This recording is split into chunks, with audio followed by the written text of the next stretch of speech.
The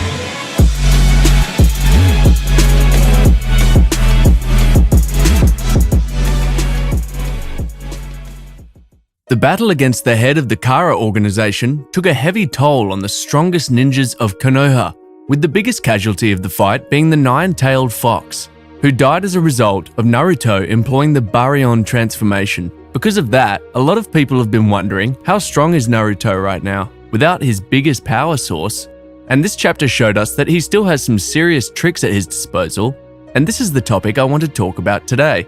But before starting, I want to ask you all to like this video and subscribe to this channel for more. I hope all of you have a great day, and let's start the video.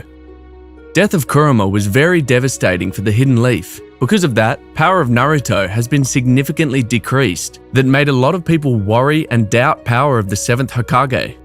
When Naruto decided to join the battle against Code, Himawari asks Naruto to come home safe with Boruto and Kawaki. Naruto reassures her while entering Sage Mode. He reminded everyone that despite Kurama being gone, he is still the strongest ninja in history. I was very nostalgic when I saw him using that mode. It is one of the most unique and underrated abilities of Naruto Uzumaki in my opinion.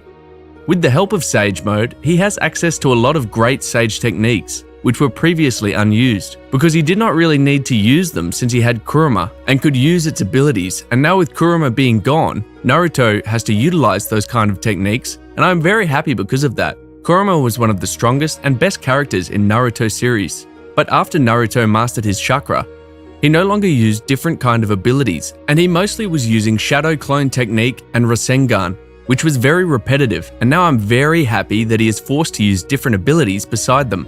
Sage Mode is a huge boost. It gives Naruto super strength as well as recovery and healing powers. But probably the coolest power of Sage Mode is Frog Kata, which is a fighting style used exclusively by those who have mastered Sage Mode and trained with the toads of Mount Myoboku. The Senjutsu chakra used during Sage Mode activates the body in various ways, enhancing the user's speed, reflexes, strength, stamina, and durability. This allows a sage to achieve incredible feats which include leaping great distances, shattering sharp materials with their bare hands, as well as lifting massive objects. It is said to be a flawless taijutsu that has no openings in either attack or defense. In addition, the enhanced speed, reflexes, and heightened chakra sensing from Sage Mode, combined with the skillful body movements of Frog Kata, allows the practitioner to not only evade enemy strikes at the last possible moment, but accurately counterattack an opponent. I would love to see Hokage Naruto using Frog Kata taijutsu after a really long time. It would be really cool to see. Another interesting thing about Naruto's Sage Mode that was revealed in this chapter was that Shikamaru was concerned about it. He thought that Naruto could not sustain that mode for as long as he used to. Naruto tells him not to worry and says that in fact he can use it a lot longer than in the past, and he says that it is due to wisdom of age. It seems as time went on, and Naruto became wiser, his Sage Mode became stronger and longer, which makes sense since that mode literally means wise mode. Also, before departing, Naruto left his 2 shadow clones who were gathering natural energy, which is a very smart thing to do. If his Sage Mode suddenly ran out, he can easily regain it with the help of shadow clones. Also, now that Kurama is gone, Naruto can fuse with Fukasaku and Shima to gather natural energy during battle, just like Jiraiya used to do. However, despite Sage Mode being huge buff, I don't think that Naruto has any chance against Code, the new leader of Kara. While the true extent of his power is unknown, Amado has noted that his peak combat abilities exceed Jigen's, making him the strongest member of Kara next to the resurrected Ishiki. Jigen was able to easily defeat Naruto and Sasuke during the peak of their powers, and Code being stronger than Jigen says a lot about his powers. Also, Amado also believes that void of the 9 tails, Code's suppressed might could possibly defeat the 7th Hokage. As we can see, Naruto has literally no chance against Code, and that's why Shikamaru goes with him. He further justifies it with Sasuke still being away tracking Code, and Sai being busy guarding Amado. Naruto tells Ino to tell other ninjas as well, which means Naruto won't fight Code alone.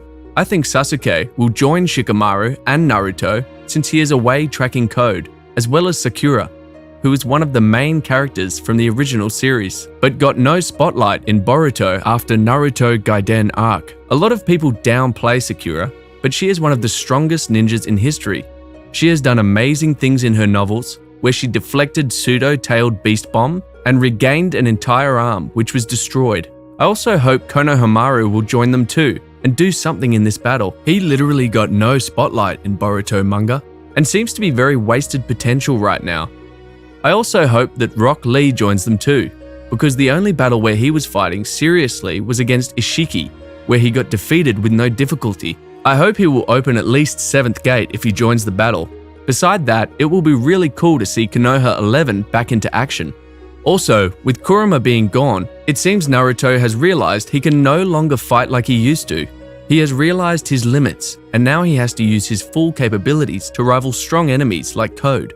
The biggest power right now that Naruto most likely owns is of course Wood Release, which in my opinion is the strongest Kekkei Genkai, maybe besides Rinnegan. We have seen several users of this power like Madara, Danzo, Yamato, Obito, and Hashirama, but the first Hokage was the only one who naturally possessed this power. Everyone beside him got access to Wood Release with transplanting Hashirama's DNA into their body. And we all know that Naruto loses his right arm after the 4th Shinobi World War, but it is later replaced by a fully maneuverable prosthetic arm made of Hashirama Senju's cells, wrapped completely in bandages. This means the cells of the first Hokage got mixed into Naruto's body, which means Naruto should be able to use Wood Release, just like every other user beside Hashirama. Plus, we know that one of the biggest disadvantages of transferring first Hokage's DNA into other people is that it is very uncontrollable power. Orochimaru exhumed Hashirama's body for his own experiments, where he infused 60 child test subjects with cells harvested from the remains, in the hopes that one would prove able to use Wood Release. Only Yamato survived the process. However, this should not be a problem for Naruto since he possessed probably one of the strongest physical bodies in the series. I also wonder if it is possible to combine 2 different kind of Sage modes with each other. I think it would be very cool to see Naruto merging Toad and Wood Release Sage mode. That would boost his attacking and defending powers even more than regular Sage mode would do. However, I think even after combining 2 Sage modes, I think Naruto would still be unable to rival Code, who seems to be the strongest character right now in the series. I really wonder how the things will go and how Naruto and his comrades will deal with Code. Anyway, I guess this is all for today. What do you think about Naruto's new Sage mode? Can he rival Code? Let me know in the comments. Like this video and subscribe to this channel for more. I hope all of you have a great day. Astrojack out. Bye.